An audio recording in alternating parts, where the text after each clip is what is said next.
Hello everybody, Dave Neal here, stand-up comic and host of Bachelorette Recap, a guy's review premiering in 2 days, Katie Thurston season. I'll be doing a pre-episode live stream and a post-episode live stream along with the recaps all week long. So do me a favor, hit the subscribe button if you don't mind and give this video a like up. Now we're going to be talking on this Saturday video about Rachel, Lindsay, and Van Lathan on Higher Learning. They discussed Chris Harrison leaving the show.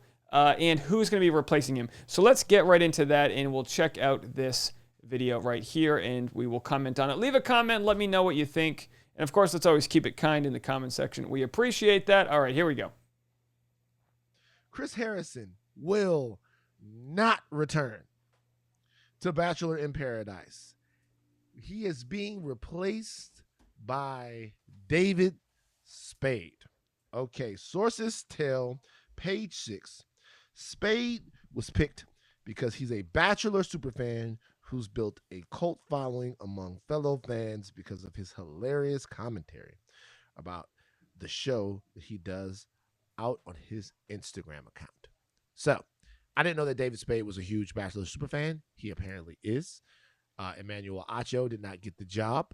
Okay, they didn't. We don't even know if he was going for it, so don't do that. We don't even know if he wanted it. So they're going to call Emmanuel Acho and ask him if he wants to host The Bachelor, and then he's going to say no. Okay. No, I'm sure he would. Maybe if it worked with the schedule, he works a full-time job at Fox Sports. He can't just travel on location and be gone for 2 months. I'm telling you. Fox probably said no. All right, well, we'll see. We'll figure it out because he'll come on the podcast and I'll ask him dead to his face. So Chris Harrison, Audi 5000. Rachel, Lindsay, your thoughts? As Van takes a sip of water. Listen. It's a big sip of water. I know you were so eager to talk about this as soon as you saw the headlines. Mm-hmm. I don't really have much to say. Oh my God. I will say, David Spade, I knew was a super fan. I actually met him backstage at Ellen when I was promoting The Bachelorette. I'm curious to see how this works. If you do follow David Spade and you've listened to his commentary, he is funny. He's got this dry sense of humor, especially when he talks about the show. And he's very sarcastic. And it's also very crude. And it's inappropriate. And it's not for family television. So I don't know how this is going to translate to him being the host on the show. Because if you try to water him down, then he's not David Spade and he doesn't bring that energy into the role. He's got to be funny. He's got to be in character. So I'm very curious to see how this works. I will tell you, it's got me intrigued.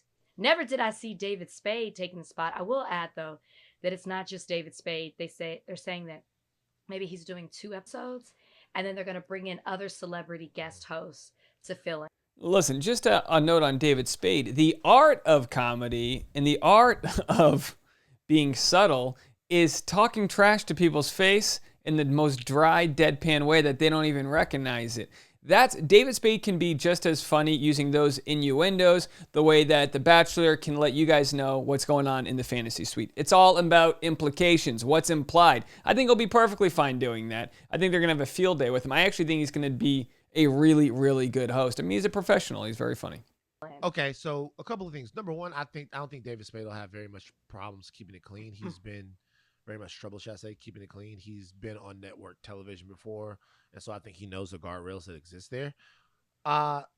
That's okay. I couldn't care less about really your thoughts on whether or not David Spade will be a good host. I'm sorry that's not what I wanted to hear. What I want to hear is, I know you don't think I know that. David Spade could be a good host. He might not be a good host.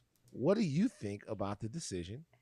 How do you feel, both internally and externally for the Bachelor franchise, about the pretty seismic decision to not bring Chris Harrison back at this point? He's been a staple in the show for going on, 20 years or something stupid like that. So this is a monumental decision. What do you think? First of all, I feel nothing. Second, it's not this monumental decision when we've already seen him not host The Bachelorette. If this was the first season of something he wasn't hosting, then maybe so. I think we already kind of knew he wasn't hosting Bachelor in Paradise. So this wasn't that. What was shocking is who is hosting, not the fact that Chris Harrison is not hosting. I don't expect him to be hosting this next season of The Bachelorette either. Okay? So if we're having this conversation again, when they decide who's hosting that, I don't expect for it to be Chris. If Chris Harrison is going to come back, I think it'll be for The Bachelor. That's what I think. And it will be a lead that is white, which is why I don't see him coming back for Michelle's season. Interesting. So when they announce The Bachelor and we see who it is, then I expect a following announcement of whether or not Chris Harrison will be the host. I think they're trying to figure out to see how the audience is going to respond to the lack of Chris Harrison and how these guest hosts do. If the audience were to respond favorably to the lack of Chris Harrison, do you think that there's a possibility that he wouldn't be brought back at 100%. all? Do you think that there's a possibility here that ABC is testing the grounds to see whether or not the franchise actually needs Chris Harrison? Correct. I think, my personal opinion, if the ratings don't drop and everything stays the same or gets better, I don't think they'll bring him back because it's a business at the end of the day. So if your money isn't affected by this and your ratings are the same or better, then you can keep going in the way that you're going, bringing in different hosts or a whole new host. Economics. Does the job. If the ratings dip, which is to be I think a lot of people suspect that they will be because there's a lot of people saying they're going to boycott it, then I think Chris Harrison being the host is back on the table. It's a business at the end of the day. It's all about the money. Same reason they never had a lead of color, because they were afraid it would affect the business. Like my season had lower ratings. And they used to say that's part of the reason that they didn't have another lead of color. There's going to be a lot of reasons why Katie Thurston's season of Bachelorette and Bachelor in Paradise will have lower ratings. One of which no one's talking about, and that is the world is opening back up. So we're not going to have the same sort of chaos we had in Matt James' season when we were all sitting on our butts watching TV like couch potatoes, firing off our responses on it's just, I'm worried about that. And my revenue stream is based on you guys watching. Leave a comment, hit the like button, subscribe, join the Patreon. But the point is like, come on, summer's around the corner, folks. People are getting vaccinated. They're going out on their boats. I don't know if that's not going to be a seismic shift, but I think maybe it could dip 10% or so in viewership. Just people out there living their life. I could be wrong, but that is a reason, coupled with a small percentage of people that might be boycotting the show because Chris Harrison won't be around. But for the most part, I think people that enjoy Bachelor are going to watch it, but there will be a little bit of a political divide there. All right, let's finish this off and see what they have to say. Audience didn't respond to it well. Your season having lower ratings, that's largely due to Brian, I would suspect. I'd give Brian probably like 60% of the blame there. Just Brian himself. He's kidding. You want to try that again? You want to run that by me again? I'm just saying, just because it's probably Brian's fault. Brian is he's scary. Like, I'm scared of him. Get out of here. He's got like this whole Brian, like when Brian's around, he's like mysterious, right? You never know what he's thinking. Like he's gonna whip out a comb and be like, boom, and then comb his hair. Then this isn't Grease Lightning. That's who Brian is, though. He's not Brian Danny Zuko. He's not Kaneki. Do not. Brian is one of the most Danny Zuko niggas that's ever lived. The only dude who is more Danny Zuko than Brian is actually Danny Zuko. I rebuke that. I am not married to Danny Zuko. Why wouldn't you want Brian to be Danny Zuko? Danny Zuko is literally the coolest. Danny Zuko was awesome. No? Danny Zuko was cool, but there was also a level of cheesiness associated to him. Watch your mouth. Watch what you say before you say something next. Well, I'm not going to say anything. I don't think he's cheesy at all, but I also don't think that Danny Zuko is cheesy.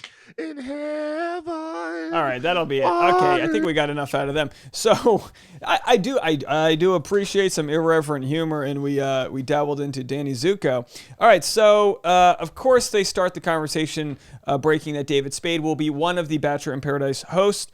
Rachel calls him very crude and inappropriate. I don't know. I mean, I guess there's a spectrum to everybody. Everyone can have a crude joke or two, but I wouldn't call him very crude or inappropriate. If he's going to be telling jokes on late night TV, it's going to be in a different tone than if he's hosting an 8 p.m. show. So I think David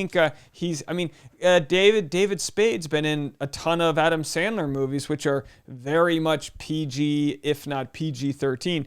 All right, so Van Lathan knows what drives numbers. He knows what drives the media cycle. And he knows nobody cares what Rachel Lindsay thinks of David Spade. So therefore, he asks what Rachel Lindsay thinks of Chris Harrison not coming back. That's where the story is, folks. That's where the story is. So he's a smart man.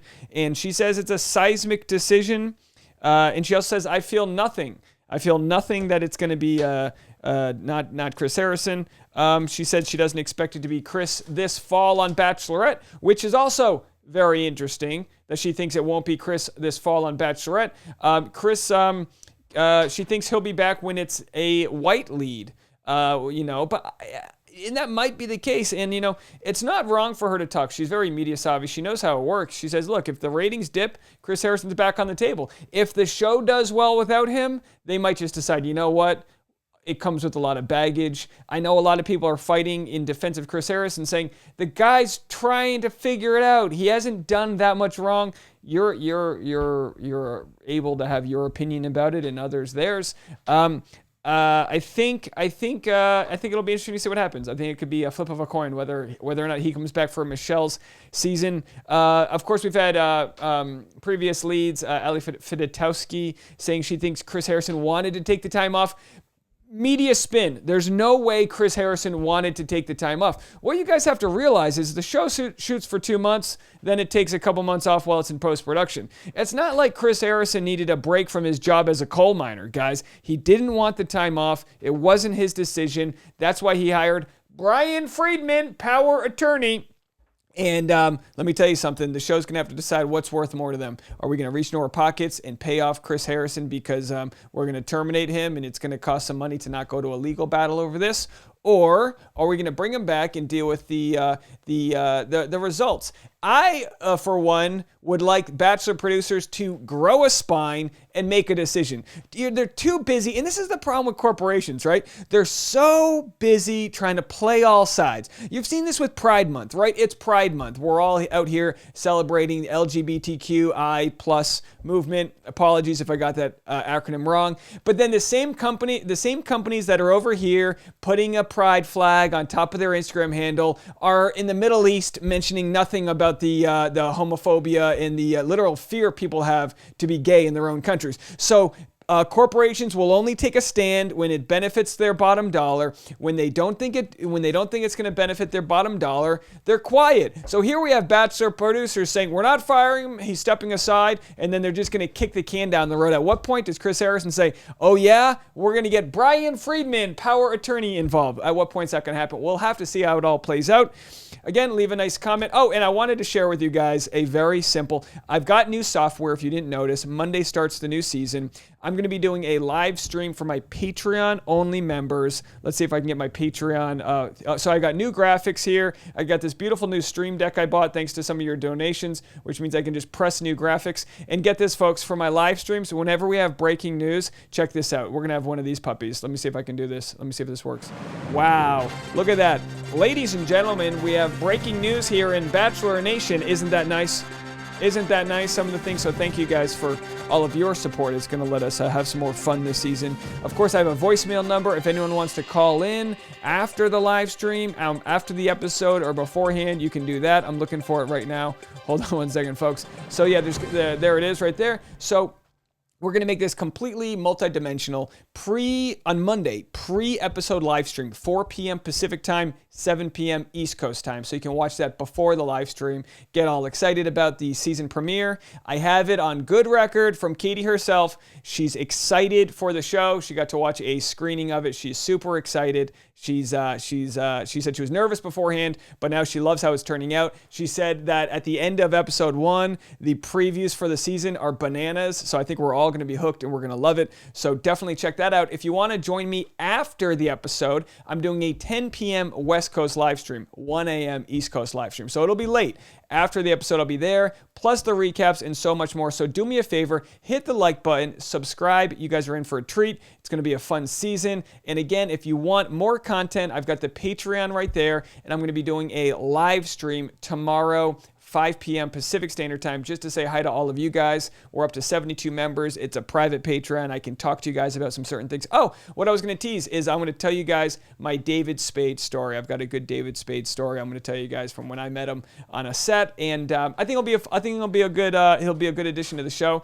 And I think this is to just be completely candid. I personally think Chris Harrison should be able to have his job. I think he should be able to have this conversation with members of the Bachelor producer community, members with the Bachelor alumni community, and I think it should be a conversation that helps us move forward with him talking through it with others and all of that, and then seeing after his mistakes, and then seeing how he acts moving forward. We need to give him that redemption. That's my thought. Now, with that said, if the show takes off because they see that David Spade and all these other guest celebrity judges crush it, boy, he better call Brian Friedman and get ready to talk, because they're not going to have him back. All right, that's the episode. Thank you guys so much. Have a good one. Bye now.